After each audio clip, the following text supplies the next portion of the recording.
So how does it feel to be the best secret of Cabin in the Woods?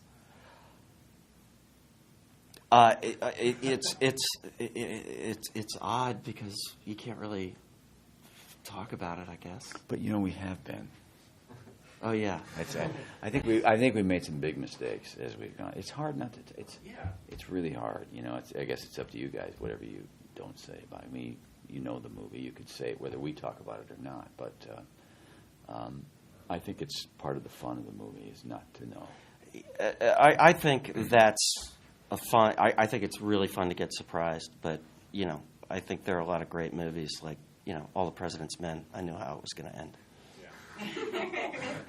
Right from the beginning. Such spoilers.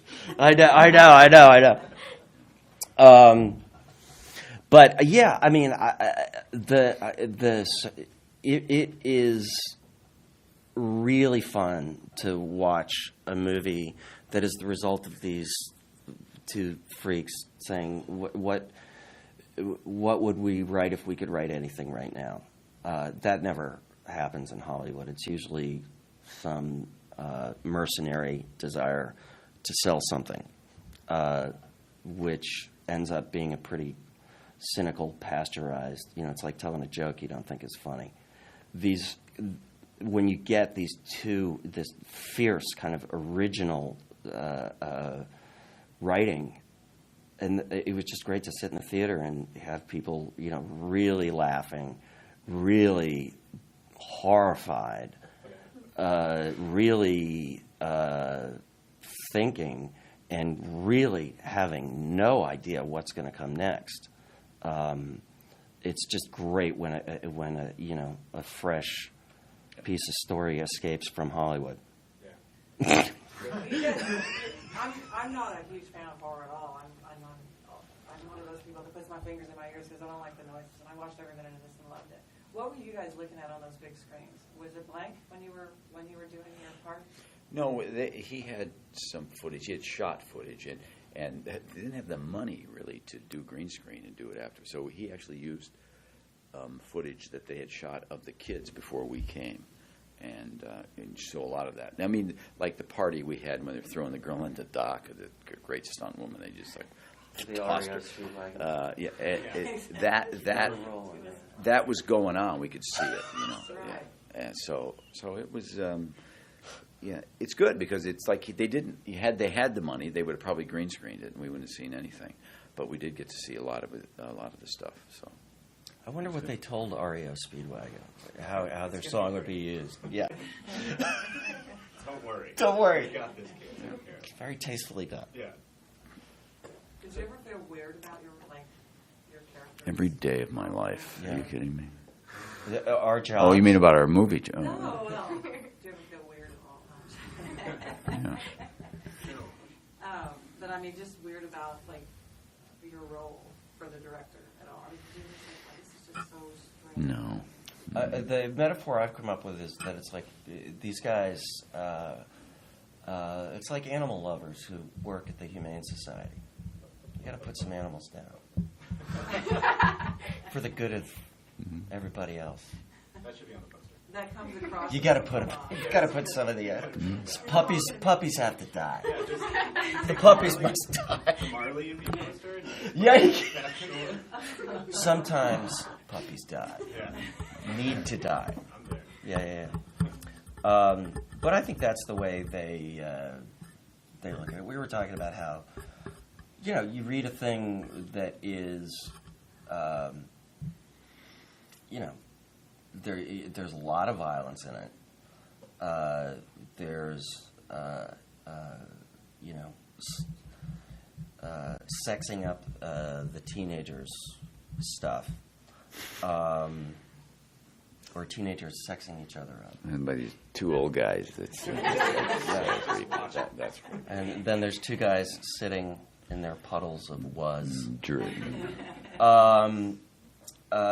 you wonder if, I have kids, and I was worried that it's, going to, are they going to pull this off, or is it going to be exploitive? I think they really pulled off and asked a really interesting question about why we need to look at this stuff.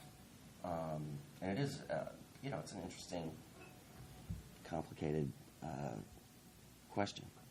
How is it like balancing, the comedic versus the dramatic? Because, I mean, in some ways you could be perceived as villains in the movie because you're manipulating them throughout the entire movie. But at the same time, you guys are part of the comic relief and stuff like that. How do you balance it so that people can relate and engage with you as opposed to just looking at you like, oh, here they go again, they're going to do something else? It really was Drew. I mean, Drew, we just did what we did. And, we never looked at it as we were bad guys. We looked at it as a job that we were good at, had to do it. We were saving the world, so it wasn't, we never looked at ourselves as that. But it's the tone of the movie is set by Drew.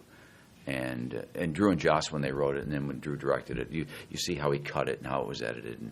And it's a tone that's so hard to get. All this stuff going on, and there are some moments when it gets very quiet, and then followed by craziness again. So that's my way of saying we had nothing to do with it. It was. No, it really is. Obviously we're promoting a movie here, but for Drew we've had too much experience to know how, if you modulate something too far toward the horror, toward the violence, toward the comedy, I mean, it's an entirely kind of fresh vision, which is again really hard to write, but much harder to pull off. Here's an example. Okay, I did a movie where I had a comedy, supposedly a comedy, where I had a stroke, and I had to recover and walk down a yard. Okay. I came up, it took me how to walk so I did fold like that through the, So I was like, it was a funny stroke. It was a funny stroke. And I saw the shot, as you can tell by the laughter. Yes. The shot, was the camera was here up with me doing this. You couldn't see it. Right. That, ladies and gentlemen, is bad editing. Or bad camera work. Drew didn't do any of that stuff. It was a story I shouldn't have told. The funny stroke. It just occurred to me. But it's the way. It's like wait a minute. You shot me from the waist up. What's the point of this? Why are we going through all this? And it ruins it. It's okay. It's all right. I had a real stroke once I saw it, but this movie was so brilliantly put together that. And the acting of the kids, I thought, that's really hard. That's really, really, really hard to do. To be human and moving and spontaneous. That's really hard to do when you got an axe in your back and you're wearing just your panties. It's tough. It's cold. It's tough. Yeah, you don't get Oscars. I've done it. It's not that hard. Yeah. It's not that hard. It's funny because each of the kids was obviously an archetype, but as it goes on, we realize that your characters are very much an archetype as well as the black guy with the military brings in to make sure things stay smooth. And those kids, that's really hard to make that work because they are. To care about them at all. I mean, that's really hard. And that's the other thing, because I didn't see any of the work they did. We didn't see it. And to see the screening the other night, they were so great. All of them were really great. And you knew who they were, and yet they were people. They weren't just, it's tough. But that's true, again. But it was the same thing with you guys. They gave a lot more dimension. You guys weren't just the guys pushing the button. Yeah. So, But it's the writing and directing. They to write these archetypes and at the same time make them people. It's just really hard. So what did you guys think of the fan reaction on Friday? It was just insane. It was really, really fun. Good theater. To be there. It's a great theater. And it just made me it just made me realize that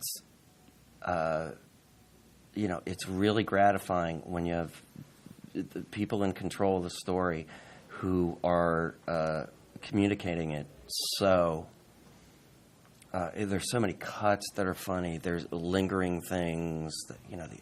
The elevators.